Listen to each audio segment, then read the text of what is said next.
Now you can give the answers of these questions very easily क्योंकि this story is very clear to you. How did the king help the hermit? इसका answer क्या होगा? Hermit की सहायता राजा ने कैसे की थी चिल्ड्रन? बताओ बच्चों बताओ. Yes, the answer is the king took the spade from the tired hermit and started digging the ground. The next question is who wounded the bearded man? The answer is the king's bodyguards wounded the bearded man. The third question is who was the bearded man and how did the king and the hermit help the wounded man? bearded man कौन था और राजा और सन्यासी ने उसकी किस प्रकार से सहायता की? The answer is the bearded man was the king's enemy who wanted to kill him. The king dressed and redressed his wounds, gave him fresh water to drink and with the help of hermit took him inside the hut to take rest. The next question is what did the bearded man promise to do for the king? राजा से उसने क्या वादा किया? Here the answer is the bearded man promised that if he lived he would serve the king as his most faithful servant. Children, ये question answer भी आप अपनी copy में नोट कर लीजिए.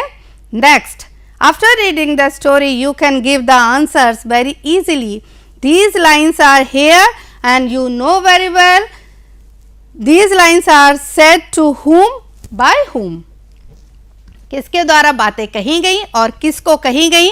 Let's see. The first line is here. Let me take the spade and dig for you.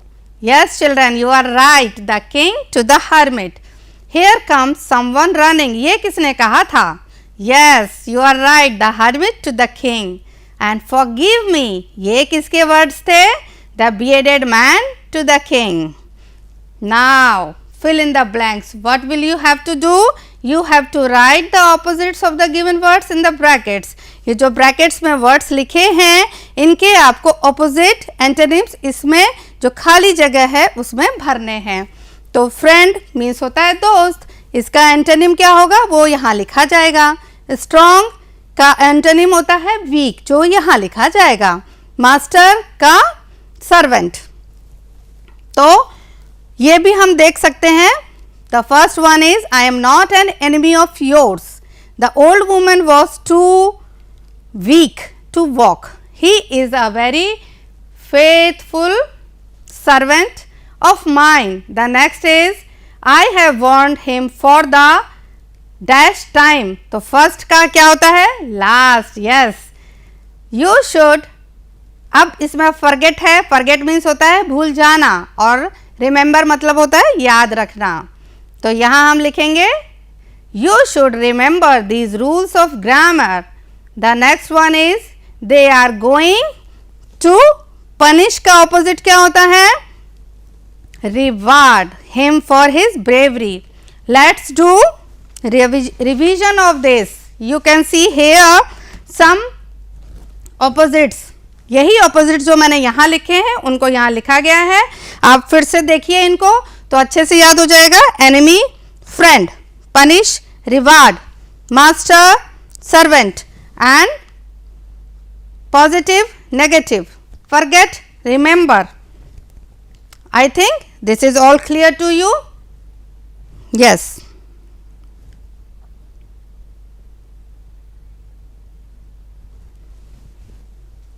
अब है compound words.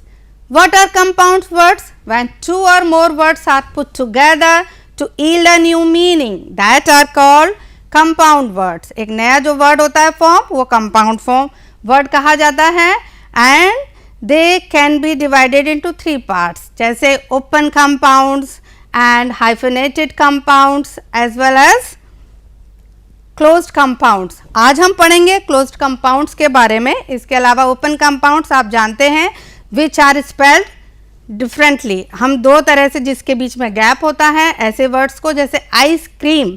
Ice cream जब हम लिखेंगे तो बीच में हमारे आइस और क्रीम के गैप होगा और इसी तरह हाइफनेटेड वो कंपाउंड्स होते हैं जिनके बीच में हम हाइफन लगाते हैं. इस तरह का छोटा सा डैश लगाते हैं, इसे हम इंग्लिश में हाइफन कहते हैं.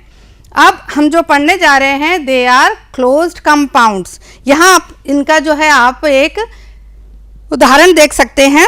यहाँ बटरफ्लाई बनके मिलकर क्या बना, बटरफ्लाई। कप केक मिलकर बना cup cake. You can see here hot dog मिलकर क्या बना, हॉट डॉग। ये जो हैं हमारे जिनके बीच में कोई गैप नहीं है या कोई हाइफन नहीं है, they are called closed compounds. तो here are some, here is a exercise for you and you will have to do what thing, write the word, the right word. The time to go to bed is the bed time. The shine of the sun is sunshine. The cloth of the table is tablecloth and room for a class is classroom. Work to be done at home is homework. The pot for flowers is flower pot. I think it is all clear to you. How to frame question sentences. Children, ये हमें अब इसमें देखना है कि कैसे question को frame करना है in English. Asking questions and giving answers are the basics of all conversation. They are very easy to follow because they are clearly structured and they are fairly consistent. And यहाँ पर आप देख सकते हैं there are 3 sentences written here. What is your name? Where do you live? Who is your teacher? These 3 sentences are starting with a word that is starting with WH. So these sentences are also called WH question sentences and we can also call them open sentences, open questions, because they do not require an answer of yes or no. They demand a detailed information about something or someone. All these sentences are question sentences. Question sentences starts with the question words. अब कौन कौन से हमारे English में question words होते हैं, यहाँ कुछ का दिया गया है, बाकी सारे तो यहाँ नहीं हैं। जैसे हाउ, हाउ ऑफन ये भी होते हैं। जैसे हु है यहाँ पर, इसका मीनिंग होता है कौन। वेयर मीन्स कहाँ, व्हाट मीन्स क्या, व्हेन मीन्स कब, व्हाई मीन्स क्यों, विच मीन्स कौन सा। अब हमें करना क्या है चिल्ड्रन, इस रूल को बहुत ध्यान से देखना है और इसको अप्लाई करना है। रूल को आप अप्लाई करते जाएंगे तो fairly you will make your question sentence. तो first you will have to put question word, then helping verb, then subject, then main verb plus object. और हाँ, क्वेश्चन मार्क को लगाना मत भूलिएगा। और एक बात और चिल्ड्रन, जब हम ऐसे क्वेश्चन पूछते हैं तो intonation goes down at the end of the sentence. अब इंटोनेशन क्या होता है, intonation is the way when our voice rises and falls when we speak. तो जैसे इन क्वेश्चंस में हमारी जो टोन है that will go down at the end. So अब हम ये जान लेते हैं कि हु का प्रयोग हम कहाँ करते हैं। When who is used to ask information about a particular singular person or people in plural, and where, और जब हम किसी चीज़ के होने में ये पता करना चाहते हैं कि पर्टिकुलर इवेंट कहाँ जो है तय होना, इसका होना कहाँ तय हुआ है, तो हाँ वहाँ हम यूज़ करते हैं वेयर को। अब किसी ऑब्जेक्ट के बारे में हम जानना चाहते हैं, जैसे what is your name, what is this, तो ये ऑब्जेक्ट के बारे में हम कौन सा वर्ड इस्तेमाल करेंगे, व्हाट। और व्हेन हम कहाँ यूज़ करते हैं, जब हम टाइम जानना चाहते हैं कि ये कार्य कहाँ होगा शुरू और कहाँ ख़त्म होगा, तो इसके बारे में हम जानने के लिए टाइम को जब करते हैं तो व्हेन का यूज़ करते हैं, वाई को हम रीज़न के लिए करते हैं और विच को हम 2-3 चीज़ों के बीच में चॉइस क्रिएट करने के लिए यूज़ करते हैं। अब इनके कुछ जो हैं आप एक्सरसाइज में देख सकते हैं। Indu reached home at 4 PM। यहाँ 4 PM जो है हमें टाइम जानना है, तो हम इसके लिए कौन सा वर्ड यूज़ करेंगे और क्वेश्चन कैसे बनाएंगे। When did Indu reach home? This. And the next sentence is he became successful by working hard. कैसे उसने सफलता पाई? Yes. How did he become successful? They want to sell their old car. क्या वो बेचना चाहते हैं? What का यूज़ करेंगे? What do they want to sell? Mitu's parents are going to the museum. कहाँ जा रहे हैं? Where यूज करेंगे हम कहाँ के लिए, तो where are Meetu's parents going. अब है प्रेजेंट पार्टिसिपल। पार्टिसिपल क्या होता है, वर्ब के साथ में जब हम आईएनजी लगाते हैं तो हम प्रेजेंट पार्टिसिपल इसको इंग्लिश में बोलते हैं and it can be used as an adjective. और ऑन गोइंग जो है हमारी इसमें ये दिखाते हैं ऑन गोइंग सिचुएशंस है, और ऐसी कौन सी सिचुएशन होंगी जहां हम इनको हम यूज कर सकते हैं। Children here are some sentences are given. तो बारिश को देखकर मेंढक टर्राने लगे।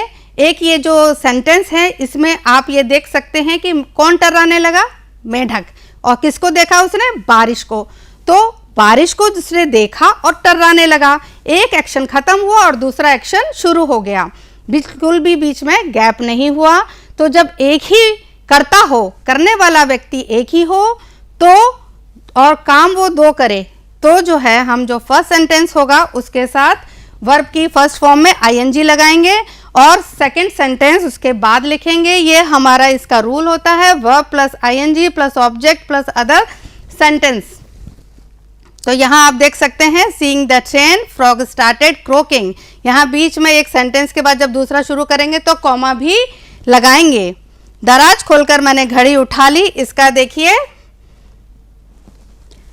Opening the drawer I picked up the watch. Police को देखकर चोर भाग गया। देखो, देखा भी पुलिस को किसने, चोर ने, और भागा भी कौन, चोर। तो हम जो काम पहले हुआ उसने देखा है पुलिस को, तो इसलिए इसमें हम सी के साथ आईएनजी लगाया and thief rain away. The next is, गाने को सुनकर वह भावुक हो गया। Listening the song he became emotional. यहाँ आपको इसी तरह से कुछ और एक्सरसाइज दी गई है, ये करनी है। Combine each pair of sentence using ing phrase. Shravana carried the blind parents. He went from place to place. Carrying the blind parents, Shravana went from place to place. The next one is, she sought permission from her mother. She went to the party. अब sought जो है second form है, इसको हमें first form में change करना है, तो seek होगा। seek के साथ हमने ing लगाया, तो seeking permission from mother, she went to the party. The next one is, the robbers saw the policeman, they ran away. Seeing the policeman, the robbers ran away.